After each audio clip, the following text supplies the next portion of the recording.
सबसे पहली जो अप्रोच उन्होंने लगाई अपोज करने के लिए वो थी कि कुरान जो कि चेंज असल में क्या कर रहा था लोगों को, कुरान अफेक्ट कुरान कर रहा था, इसीलिए दावा के उसलूब में याद रखें कुरान सुनाया जाता है।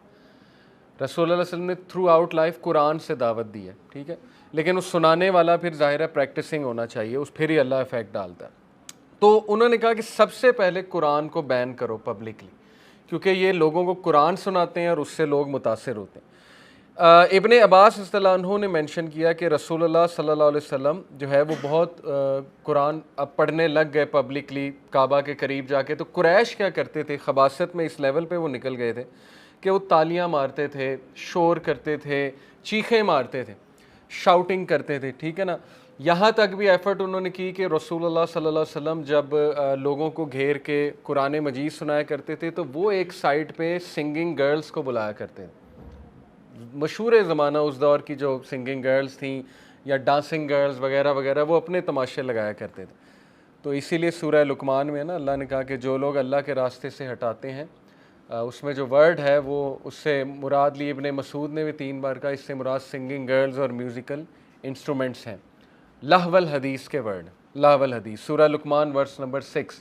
कुरान में वाहिद ये वर्स है जिससे क्लियरली म्यूज़िक की हुर्मत का इशारा मिलता है, ठीक है ना। क्लियरली तो ये कहीं नहीं कुरान में कि म्यूज़िकल इंस्ट्रूमेंट्स, वर्ड से माज़िफ़ कहते हैं ना म्यूज़िकल इंस्ट्रूमेंट्स को, वो हराम है, लेकिन ये वर्स से ही इस्तदलाल करते हैं हमारे स्कॉलर्स, ट्रेडिशनल स्कॉलर, के इस वर्स से साबित हो रहा है कि म्यूज़िकल इंस्ट्रूमेंट्स हराम हैं, ठीक है। तो बहरहाल वो यही किया करते थे कि डाइवर्ट करने के लिए अल्लाह के ज़िक्र से। देखें यही तो हमारी दलील है ना कि चलो आप इसी को ले लो कि म्यूज़िक अगर डाइवर्ट कर रहा है आपको इस्लाम से, अल्लाह की याद से, तो हराम है, इतना तो आप मान ही लो ना। तो आज का म्यूज़िक आपके सामने है, उसके लिरिक्स आपके सामने, उससे बड़ी डाइवर्जन और क्या हो सकती है। वो तो इतना डाइवर्ट इंसान को कर देता है, फैंटेसी के वर्ल्ड में ले जाता है और पूरा फ़लसफ़ा ख़राब कर देता है। म्यूज़िक बॉलीवुड ने तो कई सालों से फ़लसफ़े ख़राब कर दिए लोगों के, जनरेशन्स आफ्टर जनरेशन्स तबाह कर दी, ठीक है ना, बॉलीवुड ने अपनी मूवीज़ दिखा के। और जो लिरिक्स हैं उनके, फिर गोरों के लिरिक्स वो भी आपके सामने हैं।